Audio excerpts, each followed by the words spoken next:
crime. Joining us now is the managing director of the Coalition for Jewish Values, Rabbi Yaakov Menken. Rabbi, how do you read this story? Thank you for having me. I think it's a very troubling story as far as the signs of things to come, because for the prosecutor to immediately say this was not a hate crime and then only reconsider after pressure tells you that they're going in a profoundly wrong direction. I mean, here you had, at least there should have been a, we'll withhold judgment on that, let's do some investigation. Then you look at the anti-Semitic tweet history of this individual, and you obviously come to the conclusion that whatever argument he got into with his neighbor probably had to do with the fact that the neighbor was Jewish in the first place. Rabbi, across France, there are areas called sensitive urban zones. Some say they should be called no-go zones. France denies they have them. But there are over 750 of these sensitive urban zones, almost exclusively populated by Muslims, which are exceptionally violent neighborhoods. Now, René Hajj is the first French Jew to be killed in one of these areas, but do you expect these types of attacks to become more common, especially if they're being soft on some of these attacks, or this attack, as you pointed out, as we discussed, not being called a hate crime? This is certainly not the first such attack in Paris. There was another woman murdered in her apartment last year. There was also a gunman who came into a school in Toulouse, France, or tried to go into the school, I should say, and murdered people outside.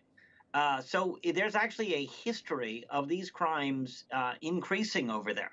And perhaps one of the most fearful things about that is we're seeing random attacks now starting in the United States and other countries as well.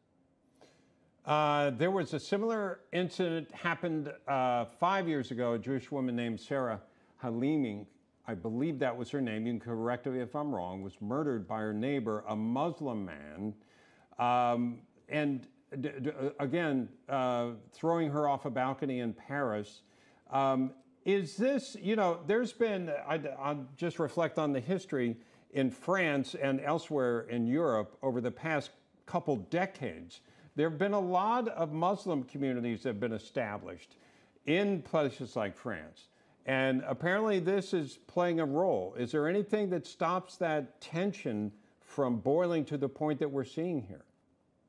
Well, it's hard to say because, obviously when you have a no-go zone that the police acknowledge, it means if the police are afraid to go there, it's obviously a zone of lawlessness. There's nothing to be done at that point, or at least it's very difficult.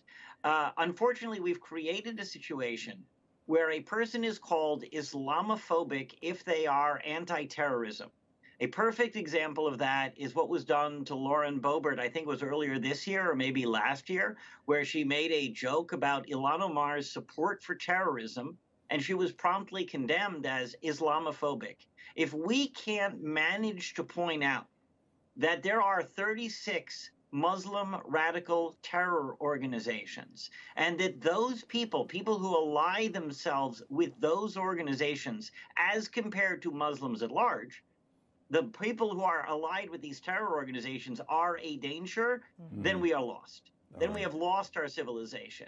You have to be able to say that radicalism, regardless of the religion behind it, we seem to have no problem talking about white supremacist Christian radicals, but we have a problem talking about Muslim radicals.